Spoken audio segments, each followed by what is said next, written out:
হাতে সন্তান রেখা এই বিষয়ে কিন্তু অনেকেই আগ্রহ প্রকাশ করে থাকে। আমি একদম পরিষ্কারভাবে বলে দেওয়ার চেষ্টা করছি। দেখুন, যদি কারোর এই রেখার উপরে, অর্থাৎ এটা হচ্ছে বিবাহ রেখা, বিবাহ রেখার উপরে এই পজিশনে যদি কারোর কোনো রেখা থেকে থাকে, সেটাকে আমরা একমাত্র সন্তান রেখা হিসেবে ধরে নিই। এক্ষেত্রে স্ত্রী পুরুষ নির্ণয় করতে গেলে আপনাকে দেখতে হবে যে কোন রেখাটা সবথেকে বেশি ভালো আছে, সবথেকে বেশি বড় আছে। মনে করুন যে কোনো রেখা অনেক বেশি বড় হয়ে আছে, লম্বা হয়ে আছে, সুস্পষ্ট আছে এবং সুন্দর আছে, সেটাই হচ্ছে ছেলে সন্তান। ছোট থাকলে সেটা মেয়ে সন্তান। তবে এক্ষেত্রে দেখতে হবে যে এই রেখাটা যেন ক্লিয়ার হয় এবং সুস্পষ্ট হয়, এই বিষয়ে কিন্তু আমাদের ধ্যান দেওয়া দরকার।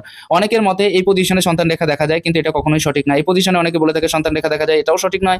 এমনকি এই পজিশনেও সন্তান রেখা দেখা যায়, অনেকে বলে থাকে, এটাও কিন্তু সঠিক নয়। অনেকে এই পজিশনে বলে থাকে, এটাও কিন্তু সঠিক নয়। একমাত্র সন্তানের ক্ষেত্রগুলো দেখতে হলে আমাদের শুক্রের ক্ষেত্রটা একটু ভালোভাবে দেখা দরকার, যে সেই জাতক অথবা জাতিকার তার সন্তান সুখ তার জীবনে আছে কিনা। সেক্ষেত্রে দেখতে হবে শুক্র অতিরিক্ত ছোট নেই বা অতিরিক্ত খারাপ নেই তো। যাদের শুক্র একেবারে নিচস্থ হয়ে গেছে, একদম খুব খারাপ অবস্থায় হয়ে আছে, দেখবেন যে শুক্র একদম দূষিত হয়ে আছে, তাদের কিন্তু সন্তান রেখা থাকলেও সন্তান না হওয়ার প্রবণতা অনেকটা বেশি থেকে থাকে।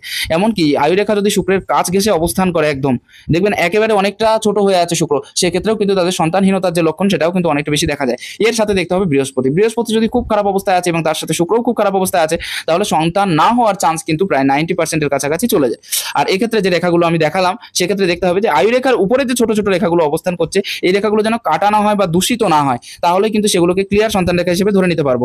আর যেটা মনে করুন এই সাইড দিয়ে যদি আমরা দেখে থাকি, এই সাইড দিয়ে প্রথম সন্তান নির্বাচন করা হয়, তারপরে এই সন্তান, তারপরে এই সন্তান, এভাবে মনে করুন যদি কেউ সঠিকভাবে নির্ণয় করতে চান, তাহলে তাকে দেখতে হবে বিয়ের কত বছর পরে হতে পারে।